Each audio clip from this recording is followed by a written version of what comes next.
All right, I'm about to pull into the garage, a very tight garage. That's how it looks like from the windshield. And this is the front camera of the new 10.25 display. So this display replaces the 10.25, the original. So as long as I move with the sensor, proximity sensor on, the camera will turn on. So it will automatically turn on like that when I'm going between 1 and 5 miles per hour.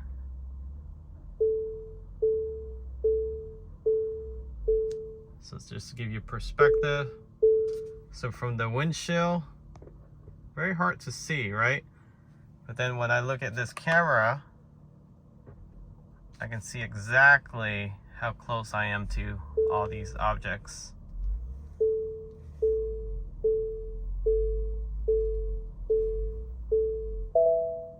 So it's telling me to stop. The car is telling me to stop because it detects close proximity sensor is detecting object. But if I look at the camera, it looks like I have enough space for maybe another 2 feet, right? So the car's telling me to stop. All right, it's telling me to stop. All right, I would stop at this point, but from the camera, I can see that I have more space. So this is the whole purpose of this front camera. I don't know why Tesla don't include this. So I can go about maybe 1 more feet right there. But the car told me to stop about 2 feet ago. So once I put it in park, it goes back to the display. So it's very smart. It knows when you're cruising at low speed or you're going to tight tight parking. This display will automatically turn on the camera, or you can manually turn it on. Even when you're on highway speed, you can actually force it to turn on as well by scrolling down on the scroll wheel. And again, this display has CarPlay, Android Auto. It has, the best thing about this is it has Android Play Store. So you can download a lot of that application from Android, even though you have CarPlay in this display. I know Apple just announced that they may be releasing Apple Music, but Apple CarPlay probably is years away, considering the relationship they have with Apple. It's not all that great. So yeah, so you want Apple CarPlay, you want Android Auto. This display has it all. Even the 9-inch has it all. But I really like this display because it has the front camera. It also has built-in GPS, 4G, so you don't have to rely on data. And yeah, you can actually play YouTube on here while you're driving. Not that is recommended, but you can. So that's an option. And you can download other apps too. And it is touchscreen, so you can go to the main menu. One cool feature about this is you can change how the display looks too. So if you like the old school OG Model X, Model S display, you see on the right there, it actually has the range, how much power you're putting into the motor versus how much you're getting back. I do like that animation. Then you have odometer, your lights on. You have over-the-air updates, so you really don't need a USB for updating software as long as you have Wi-Fi connection or hotspot. Your speed, your odometer, drive mode. So the other display option you have, there's only 3, but I'm sure they'll add more in the future, is this one here. This is pretty cool too.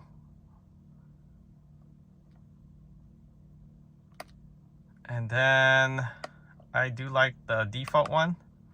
This one's neat. Tire pressure is very, very helpful. Not sure why my left 2 tires 2 psi lower. And it is in PSI now, so you can transfer between bar and PSI. And again, you can have navigation showing in the middle.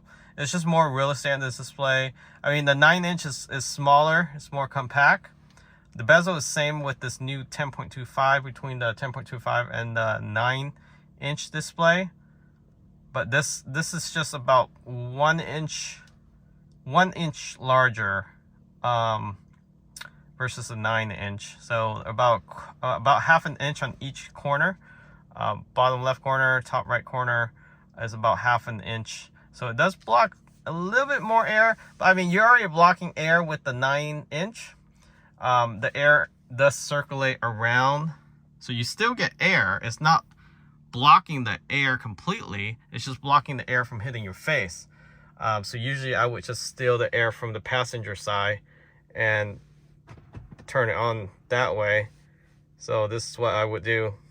So I would steal the air from the passenger side, and usually that's fine if I'm driving alone or passengers don't like the air blowing on their face. And then I have this in a V shape, and usually that air will come through the side here where the columns are at. So I do get air coming around. It does take a little while during summer for the air to flow, but you move the passenger air over to your face, you will get that air back.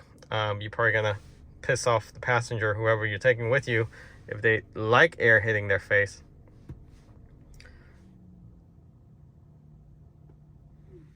So yeah, so definitely check this out. It's something that you might want to consider if you're looking for a display, a heads-up display. It's not really a head-up display, but it's an instrument cluster that you don't have in the Model Y or 3. And if you're used to that and you like the Apple CarPlay, you like the Android Auto, you like the front camera. I mean, the front camera alone is something I would just get this just for this. It's so nice, especially when you're parking in a tight parking space or even a curve. You want to hit that curve, or when you're exiting a structure, you don't want to hit a kid or somebody who's low to the ground, like a pet animal or whatever. It just helps you see what's in front of your car. I can see this being beneficial for the Cybertruck. Even the Model X, it sits a little higher, but any SUV should come with a default front camera. Not sure why Tesla don't add this, especially since they're taking away the bumper sensor. So now they're going to rely on Tesla Vision to see how close they are with objects. So good luck with that, how that's going to work out, because there's going to be small object on the closer to the ground that the camera won't be able to see. So if you find this video helpful, use the link in the description, use the promo code. They do have a Black Friday sale right now. I think it's ending next week. So, you know, if you're on the market for something like this, 30% off of anything on their website. A pretty huge discount, actually. So on large ticket item, you can get a good chunk off of that. So take an opportunity to do that, because they usually only do this once a year. Their Christmas sale is not that great, but usually during Thanksgiving it's pretty high up there. So take advantage of it. Catch you all next time. Thanks for watching.